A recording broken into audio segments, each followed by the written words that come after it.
The alien queen's final memory was not pain. It was fire. A red star collapsing in on itself, fleets tearing through vacuum like wounds in space, and the deafening psychic scream of billions of minds connected to hers all at once. War had always spoken loudly to Queen Seraphel of the Vilari Dominion, but this time, it roared. She remembered standing on the bridge of her flagship, crown crest blazing with bioenergy, commanding the last defensive line. She remembered choosing to stay behind when retreat was still possible. A queen did not abandon her people, not even when defeat was inevitable. Then came the impact. A weapon designed to erase consciousness itself tore through the flagship's core. Her guards died instantly. Her admirals vanished like sparks. Seraphel felt her link to the Dominion shatter, one mind at a time, until only silence remained. She welcomed the darkness. Beginning, awakening. When Seraphel opened her eyes, she expected oblivion. Instead, she saw light, soft, warm, and unfamiliar. It was not the harsh bioluminescence of Vilari architecture, nor the cold glow of military chambers. This light flickered gently, unevenly, as if alive in a primitive way. Her body felt wrong. Heavy. Weak. Silent. She tried to rise and failed. Panic surged, but before it could grow, a voice spoke. "You're awake." The voice was low, careful, and unmistakably alien. Human. Seraphel turned her head slowly. A human male sat beside her, his posture relaxed but alert, eyes focused on her face with an intensity that wasn't fear, or hatred. Concern. That realization struck her harder than any weapon. Humans were a minor species. Short-lived. Emotion-driven. Dangerous only in their unpredictability. They were not healers of queens.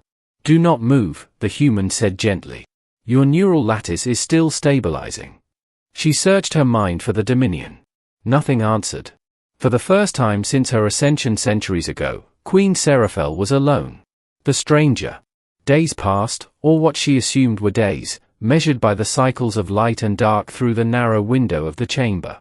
The human returned often.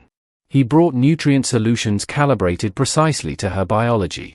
He adjusted machines that hummed softly, keeping her alive.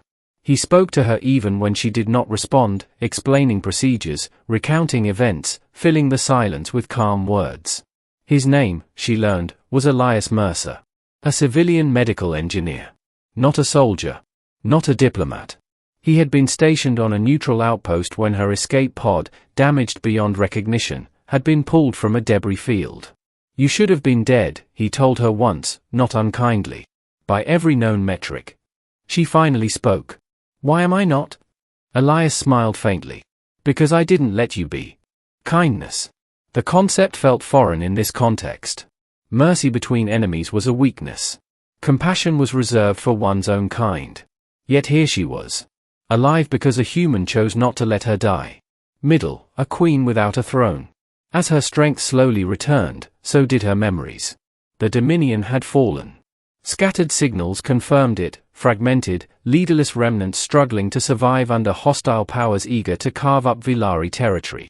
Without her, the psychic infrastructure binding her people together had collapsed.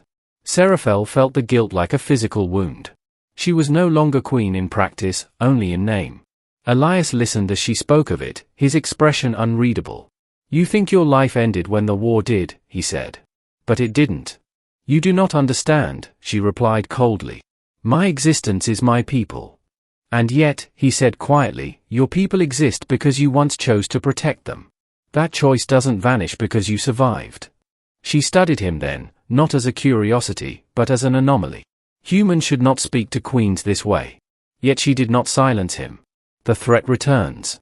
Their fragile peace shattered when the outpost's alarm screamed to life. Automated defenses activated. Emergency bulkheads sealed. Elias rushed into her chamber, breathless. "They found you." The enemy fleet, remnants of the coalition that had destroyed her dominion, had traced her escape pod's trajectory. They were not here to negotiate. Seraphel stood for the first time since her awakening. The effort nearly crushed her, but she remained upright.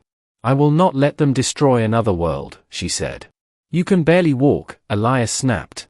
"Your neural core isn't fully healed." Her eyes glowed faintly. "Then I will do what I must, with what remains." Together, they reached the outpost's control center.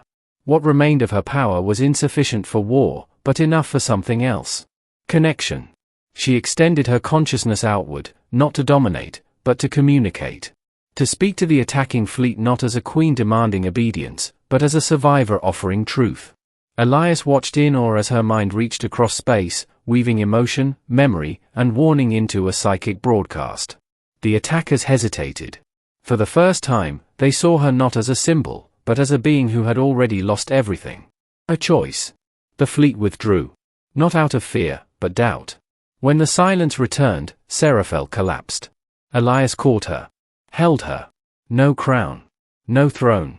Just two beings breathing in the aftermath of catastrophe. You didn't have to stay, she said weakly. You owe me nothing. I know, he replied. That's why I stayed. She understood then. This human had never served her because she was a queen. He served because he chose to care. Ending, a new beginning. Weeks later, Seraphel stood beneath an unfamiliar sky.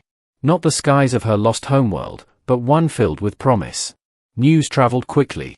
Vilari survivors began to arrive, drawn by whispers of their queen's survival. They expected command, orders, vengeance.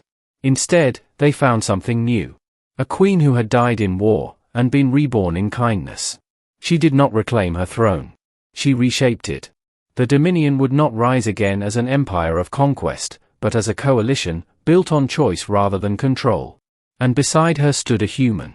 Not as a subject. Not as a consort bound by politics. But as a partner. On the day the new council convened, Seraphel addressed them all.